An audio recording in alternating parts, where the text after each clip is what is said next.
Oi pessoal, tudo bem com vocês? Bom, me chamo Julieta e no vídeo de hoje eu vou dar algumas dicas de como pintar com giz pastel oleoso. Bom, eu sempre começo com uma camada bem clara. Eu gosto de pegar o tom mais claro que eu enxergo ali na referência. Uma dica importante, é bom sempre limpar a ponta se a ponta estiver suja, porque senão mancha, gente, e sério, fica muito ruim. Aí hoje em dia eu sempre limpo com papel higiênico, ou você pode pegar um paninho. Aí eu sempre vou adicionando os tons que eu vejo mais nítido. Sempre gosto de começar com um tom mais claro pro escuro. Mano, sério, a câmera tava toda hora desfocando e eu não percebi quando eu tava gravando. Aí vocês podem ver que eu fui adicionando os tons. Adicionei um pouco de vermelho, porque eu vi que tinha um blush ali. Eu vi que tinha muito tom amarelado na referência, então eu apliquei muito amarelo. Aí, como eu gosto de começar com uma camada mais fina, eu vou sempre espumando com o dedo. Mas pode usar, sei lá, outra coisa pra esfumar. Eu já vi gente usando algodão, cotonete, um paninho, esponja, qualquer coisa vai esfumar. Eu prefiro usar o dedo, que acho que, não sei, não vejo muita diferença de esfumar com o dedo ou com o algodão. Mas aí vai de cada pessoa. Aí eu apliquei lá mais um pouco de giz e fui de novo espumando. Eu acho legal sempre esfumar, porque senão já fica uma camada muito... acaba ficando muito giz, sabe? Então acaba que a camada de baixo acaba saindo, quando acaba se misturando demais com a camada de cima, se eu já vou aplicando várias. Então eu gosto de sempre com as primeiras camadas deixar mais fino, para depois eu vir de boa com as próximas camadas que vão ser, pode dizer que fixas, sabe? Só vou adicionando os detalhes finais. Então essa primeira etapa é uma das mais importantes, que vai ser de estabelecer as cores. Aí ali no pescoço, na referência, tava um tom bem mais escuro por conta da sombra, então eu já vim aplicando tons mais escuros, tá vendo? Ali é uma parte onde eu não vou espumar tanto, vocês podem perceber depois, eu venho e espumo, mas depois eu acabo aplicando e eu não espumo tanto ali. Ali eu acabei manchando, então eu vim com uma borracha e saiu. Então, só que eu nem precisava ter apagado, porque eu ia pintar o fundo. Mas nossa, eu tinha aplicado muito amarelo, mas depois vocês vão ver como eu corrigi isso. Porque o bom do giz é que você consegue corrigir muito bem os seus erros, porque ele vai tampar tudo. Então, o esboço, eu gosto de sempre deixar um esboço mais escuro.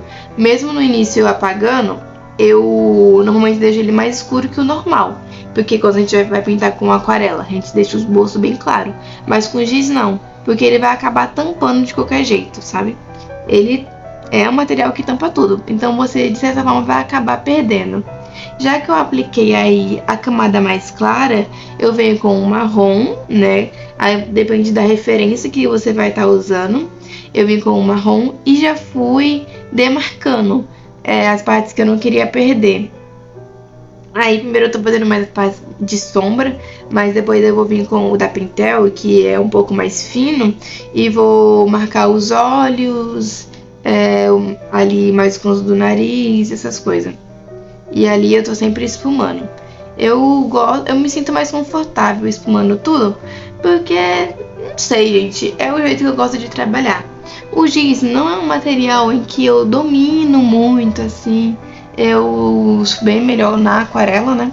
Mas eu acho o giz um material tão satisfatório que é um dos meus materiais realmente favoritos. Porque eu mal vejo o tempo passar quando eu tô pintando com giz. Eu acho muito satisfatório.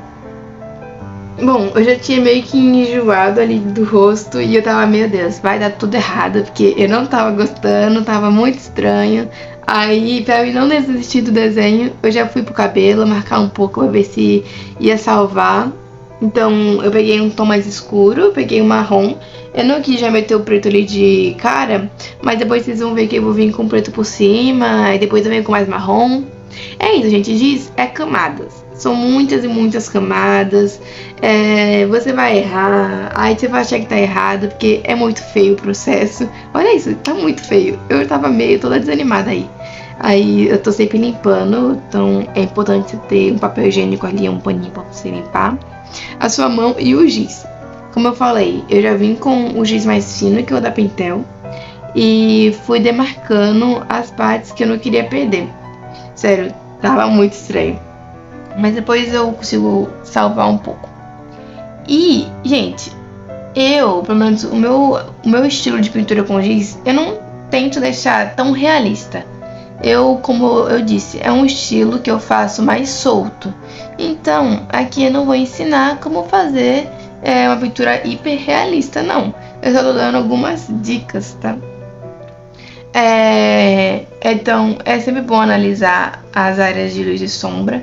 E agora, para mesclar, eu gosto de sempre aplicar um tom mais escuro, aí depois eu venho com um tom mais claro, que não precisa ser necessariamente o branco. Muita gente acha que só o giz branco que vai fazer o blend ali, né? Vai mesclar bem. Não, você pode pegar um tom mais claro. Um exemplo, eu pego um azul escuro e acabo pegando depois um azul mais claro para poder fazer a mistura, entendeu? Porque às vezes se você pegar um azul escuro e já ir com branco, talvez não fique o efeito que você goste. Então, como eu tinha mostrado ali, eu peguei o amarelo, passei o amarelo embaixo e depois eu vim com o tom de salmão, que eu vi que ia chegar mais próximo do tom dela, e fui mesclando. Então, só depois que eu vejo e coloco o branco em algumas áreas. Como eu já tinha enjoado de fazer ela, eu já fui pro fundo. O fundo na referência era verde, então... E por coincidência, o verde que tava lá era parecido com esse verde. Só que depois eu peguei e escureci um pouco, porque eu vi que não ficou tão destacado o desenho. No final vocês vão ver que eu escureci mais um pouco. Aí eu já vim com o preto. E sobre qual eu prefiro, bom, eu só tenho esses dois, né, que é o da Fábio e o da Pentel. Eu acho o da Pentel tem um custo-benefício melhor. Então, aí já é um ponto, né? E o que eu acabo mais usando é o da Pentel. O da Fábio eu não uso tanto, mas eu gosto bastante dele. E mesmo ele sendo um valor maior, né, ele é bem mais caro, ele... por compensação, ele é maior, né? Eu mostrei no início a diferença entre eles. O da Pentel é bem fininho, mas rende bastante. E o da Faber é maior e também gasta muito. Eu sinto que o da Faber é mais oleoso que o da Pentel. Mas eu gosto bastante dos dois. Gente, na referência também, eu analisei que tinha uns tons de verde. Nossa, a maior burrada que eu fiz. Eu sempre faço isso, mesmo sabendo que sempre dá ruim. Tá vendo que o desenho ficou todo manchado, ficou com um aspecto muito feio? Foi porque eu passei o papel higiênico por cima, então acabou manchando. Mas depois eu fui aí e consegui arrumar. Mas falando, o da Faber, ele é maior, só que ele acaba gastando mais. Sei lá, é o que eu tenho, é o que eu entendo, né? O que eu vejo pintando. Mas eu gosto muito dos dois. Eu gosto muito dos dois. Mas se fosse indicar um aqui, eu indico o da Pentel. Pelo custo-benefício e pelo que ele entrega. Eu gosto bastante. Aí eu tava começando a criar mais fórmula, né, gente? Eu gosto sempre de arriscar nos tons. Eu não tô seguindo a referência à risca aí. Eu mesma... Chegou uma hora que eu... sei lá, deixei de lado a referência, só fui fazendo. Agora, uma outra dica é a técnica de raspagem. Se você aplicou um tom que você não gostou ou acabou manchando ali, você pode raspar. Você pode usar uma espátula ou uma ponta de uma lapiseira ou até mesmo a sua unha. Eu uso muito a unha, mas eu quis mostrar ali pra vocês eu usando a espátula pra poder ficar mais bonitinho. Mas lá pro final vocês vão ver que eu usei mais a minha unha do que a espátula, porque eu acho melhor. Eu tenho unha grande, então eu prefiro usar a unha mesmo. Mas aí vai de cada um. Bom, agora como ela tava super amarelada, tava puro Simpsons, eu vim com esse tom mais claro, que é um rosa, um salmão bem claro, e fui passando por cima do amarelo, com um pouco mais de força. Ao longo das camadas, eu vou aplicando mais força, sabe? Que aí dá esse efeito legal. É o que eu faço e dá certo. Aí eu vim com aquele salmão claro, mesclei ali com o amarelo de baixo, aplicando mais força, aí clareou a pele. Depois eu vim de novo com ele. Aí eu vim com o branco, com o branco eu apliquei muita mais força, que era pra deixar ele com um tom mais vivo, né? Porque se eu fosse com ele clarinho, não ia fazer tanta diferença. Então eu apliquei mais força, aí deixou ele mais nítido ali. Agora eu fui pra boca. Pra boca eu não quis aplicar um vermelho, porque não ia ficar legal. Um vermelho. Então eu peguei esse tom que era meio amarronzado, avermelhado.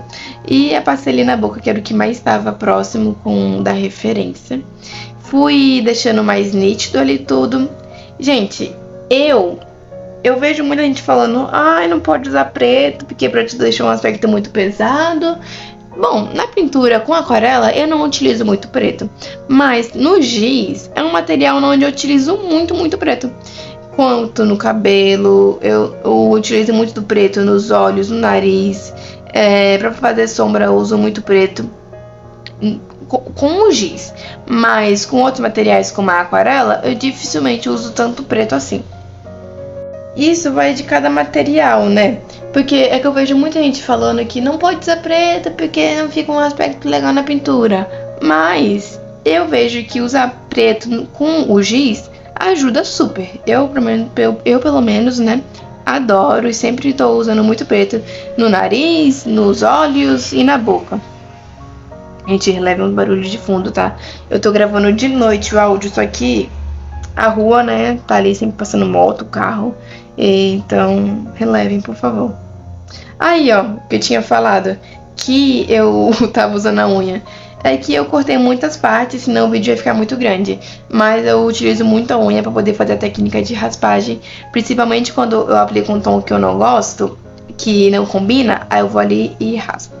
Aí eu tô tentando fazer uns fiozinhos de cabelo, mas como não dá pra ter tanta precisão com o giz, não fica tão perfeito, né? E eu também não busco tanto essa perfeição, porque, como eu falei, o giz é com um material que eu uso mais pra relaxar, pra distrair, então eu não fico tão preocupada nessa pira de deixar perfeito, idêntico com a referência. Eu gosto desse aspecto que tem o giz. Aí eu tava ressaltando, eu acho que é importante a gente estar sempre aplicando sombra e luz no desenho. Então eu tô sempre ali retocando as sombras do desenho e espumando. Então quando eu venho com um tom mais escuro, depois eu venho com um tom mais claro e vou espumando. Que nem eu falei, se eu apliquei um marrom, eu venho com um tom mais claro, que eu vejo que vai se adaptar ali, né? Tipo, eu uso marrom, aí depois eu venho com um salmão, que pelo menos seja parecido e que eu veja que quando eu esfumar vai ficar um blend bonito, né? Uma mistura legal. Aí eu gosto de vir depois com um tom mais claro nas áreas de luz, que isso muda muito. Como eu tinha falado lá no início, né, no meio do vídeo, que eu vim com um tom de verde mais escuro para poder dar mais destaque. E depois eu vim com um verde mais claro ali entre os dois e esfumei. Não sei se dá pra perceber, mas eu dei uma espumada. Só que não veio mais espumada porque eu quis deixar esse efeito mais marcado. Por fim não, né, porque ainda tem mais coisa. Eu já fui assinando ali. E pra dar mais detalhes, eu gosto de usar tinta. Eu usei tinta acrílica, mas normalmente eu uso tinta guache também. E a dica que eu mais gosto, gente, pro giz não ficar transferindo, como eu pintei no meu sketchbook, ia manchar outra página. Então eu gosto de usar cola branca, gente, porque cola branca deixa um aspecto lindo, como se fosse um verniz, e não vai manchar. Olha aí como que ficou. Aí ele fica com esse aspecto de verniz e não mancha depois o giz, ele não fica transferindo e fica lindo. Bom, esse ficou o resultado, eu gostei. É isso, gente. Tchau!